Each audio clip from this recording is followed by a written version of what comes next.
Welcome to Time News Studios.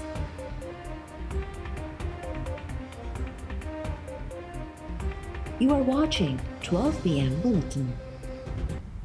पंज जज मुतफ़िक़ हुआ त सिविलेंस जो मिलिटरी ट्रायल नथो थी सघे। जस्टिस जमाल मंदोखेल जा सिविलेंस जे ट्रायल ख़िलाफ़ अपीलुनि ते ॿुधण दौरान रिमार्क्स।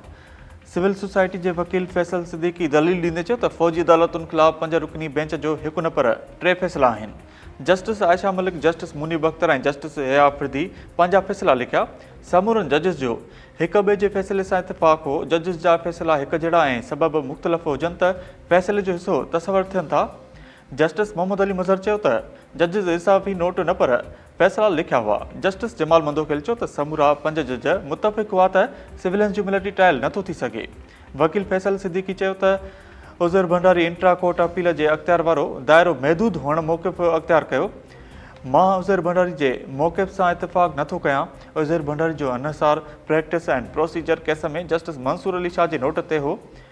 जस्टिस मोहम्मद अली मज़हर चयो त प्रैक्टिस एंड प्रोसीजर फ़ैसिले में अपील जो हक़ मिली वञे हा त 1973 ईस्वी खां अपीलूं अचणु शुरू थी वञनि हा।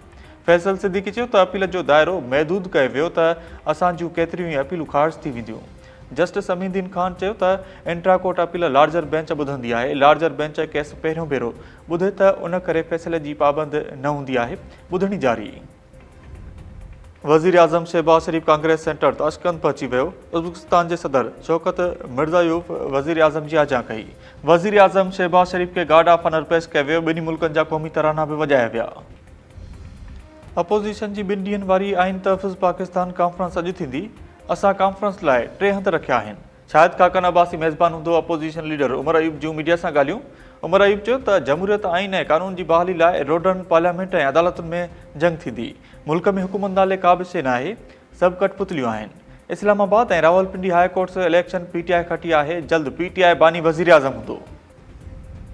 हैदराबाद जे वकीलनि जो SSP फ़रख़लंजार जी बदिली न थियण ख़िलाफ़ 7 ॾींहं बि एहतजाज जारी। डिस्ट्रिक्ट बार एसोसिएशन जे सॾ ते सिविल ऐं डिस्ट्रिक्ट कोर्ट्स में वकील केसनि जी पैरवी लाइ अदालतुनि ॾाढो पेश न थिया।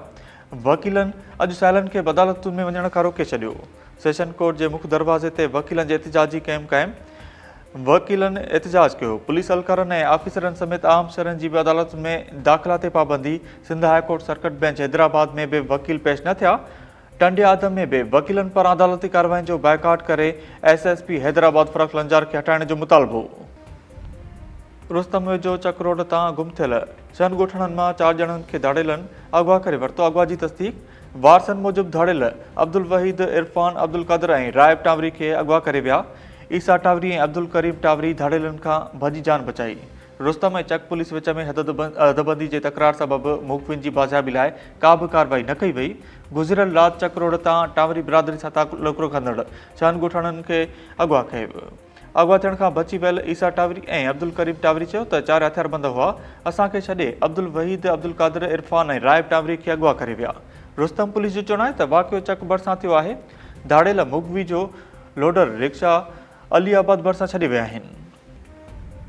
ऐं क़ौमी अवामी तहरीक जो 9 किनालनि जे ॾावत ख़िलाफ़ मीरपुर साकरो खां निकितल पैदल मार्च ठटे तरफ़ रवंदो आहे। मार्च में केतिरनि ई माण्हुनि जी शिरकत। मार्च जी अॻुवाणी अशरफ अली जो यासिर जाकरो, मुर्तज़ा लाशरी ऐं ॿिया करे रहिया आहिनि।